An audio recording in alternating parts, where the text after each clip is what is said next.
How difficult is it to study a medical degree in Poland? What would be your biggest challenges? Would language be your biggest hurdle? Let's hear it from the experience of Dr. Jennifer Castaneda. She studied medicine there, passed the medical board exam, and is a practicing doctor and a professor in Warsaw, Poland.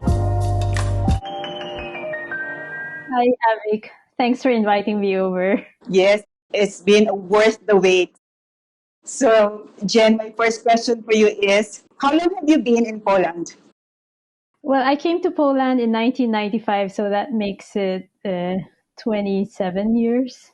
27, right? 27 years. Well, I started medicine in UP Manila with the intermed program.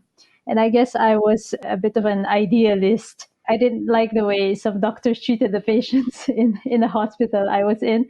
So I said, oh, I think I'll stop medicine. I started Masters of Science in Genetics in UP. But then I was given a proposal if I wanted to help out in the establishment of a center of formation for women in Krakow. And so, well, I decided to start this adventure of coming over to Poland. So, in the end, when I was asked what kind of studies I would push through, I didn't have any other option. So I said medicine. So I went through intense Polish program to enter medical studies in Krakow. So I started medicine there. I finished it, and then I did my PhD in another city. It's called Szczecin in Poland.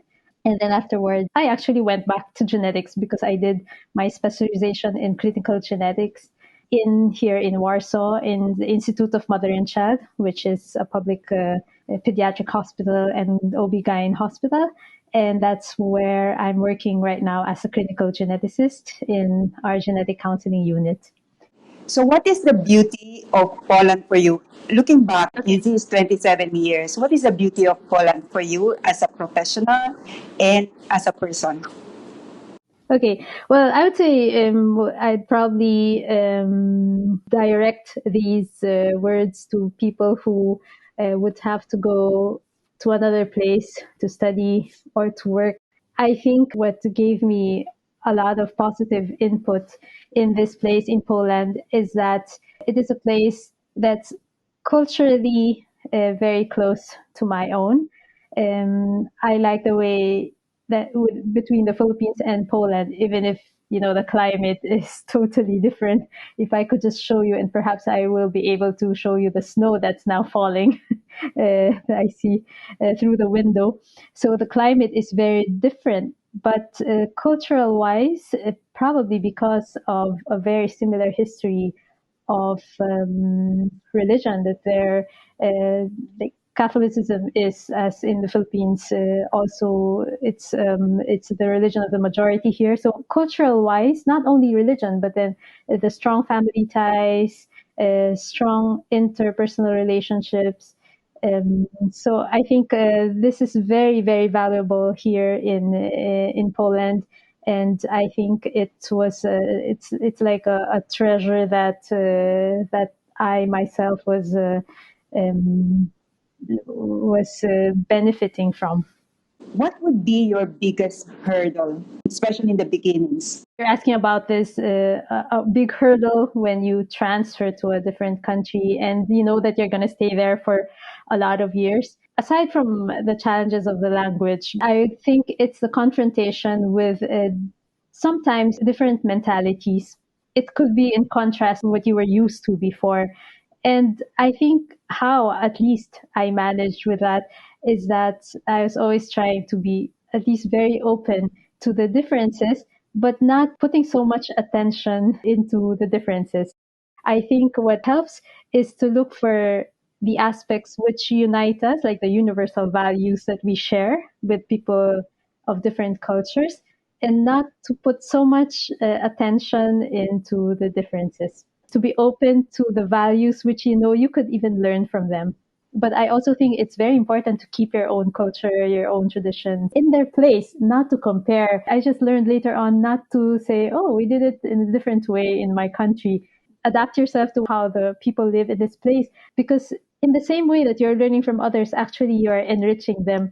with your own traditions, your own customs, and your own ways of thinking. Did you have classmates from other non-European countries? Well, in Poland, actually, because of the history of communism, there were a lot of people from post-communist countries. In my case, well, I was the only Filipino in my batch. And Asian, I think I was the only one. I had friends from Ukraine, Latvia, mostly neighboring countries. There are some medical programs in English here, so it's a paid English program. I was lucky enough to get into the Polish program. Well, the challenge is that everything was in Polish, but then there's still free education here, free university education. So that was, of course, of utmost benefit that I didn't have to pay for my medical studies. And actually, medicine here in Poland is in quite a good level. A lot of very good professionals. Perhaps it doesn't have the modern innovations, technological innovations, not all of them like in the United States or probably in the UK, but there are a lot of spirit of entrepreneurship. And so I would say even in genetics that some diagnostic methods in genetics, which are now very much in use in other Western countries, are beginning to be used in Poland. Can you describe to us your experience about the language? What I was thinking about learning a language is totally different from your own, because I remember when I was already planning to go to Poland and someone gave me a text from a Polish newspaper and I couldn't even pronounce the words because there were so many consonants in the word. There are a lot of S, Z, C, Z together in the Polish language. And Y is like a vowel. If you think of it as a consonant, you couldn't read the words.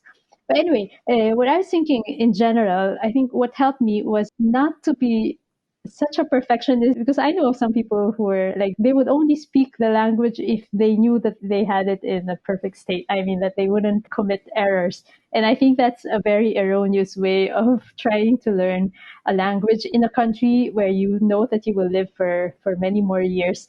So I think what helped me was actually I was advised to do that. Just to go ahead, just speak with people, and even if you know that you'll make some errors. I had a lot of friends who were very, very patient with me. That when there was a word in the lecture in biochemistry that I didn't understand, I always had my friend beside me was always explaining to me. So not to get frustrated that you don't grammatically speak so well in the beginning. The other thing is that learning a language takes a lot of energy from the neurons. What also helped me is that to take some breaks. I mean, to sometimes read something in English or talk to someone in English so that then the neurons don't get so exhausted. Someone was saying that you already know you're speaking fluently, or at least this language is a bit more in your nature when you start dreaming in this language, or when you start counting in this language spontaneously. And I think that was really what happened. It's good that you talked about not being a perfectionist. What is the difference between striving for perfection and perfectionism? That's a very difficult question you posed to me. But when I think about it, and I thought about it a lot recently, also because I forgot to tell you that, but I was very much interested in bioethics. And so apart from clinical genetics, I actually did some training in bioethics. And now I'm in a master program in global bioethics because I do organize some bioethics seminars for students. And so talking a lot with young people, then you see that there's a tendency towards perfectionism in the way even the educational process is being led, like in the universities or even in schools. So the difference between striving for perfection and perfectionism, when I think about it, well, I wouldn't say I'm an expert on the field, but I think striving for perfection includes in the process some stages of failures. A person who's not a perfectionist would take advantage of these little or big failures to move towards the aim without getting frustrated. The idea here is to treat these failures as a challenge to actually change something in the process or to grow in some other, I don't know, in virtues, in some values, but keeping the aim in mind. So a perfectionist, I think what happens, that's why there's some kind of frustration, is that they don't know how to manage these stages of failures or imperfections, which have to be accepted as, I think, part of the process towards achieving an aim. One good thing is that to know how to ask for help, actually, to admit that we can't perfectly go towards an objective, just be ourselves. And so to know how to ask for help and to appreciate the help that you are being given and the support that comes from the environment, friends, family. Could you give us a little explanation for dummies of what is genetics and what is bioethics? I'm so lucky. I consider myself a very lucky person that I'm into these fields, which are, I would say, they're very specific in the sense that not everyone likes genetics. For instance, clinical genetics as a field of medicine, you deal with very rare diseases, genetic diseases. So there's a lot of going to the molecules here. I mean, the genetic basis of diseases, which now actually includes very various, other fields of specialization, because there's genetics in pediatrics, in neonatology, in gynecology, in OB-GYN. There's genetics in dermatology and oncology and all that. The thing is that really when you diagnose genetic diseases, it's not the type that you can say, okay, I have diagnosed this disease and I can cure you. In the case of genetics, they are usually rare, incurable diseases, but it's a different kind of support that geneticists give to families in which genetic diseases are diagnosed.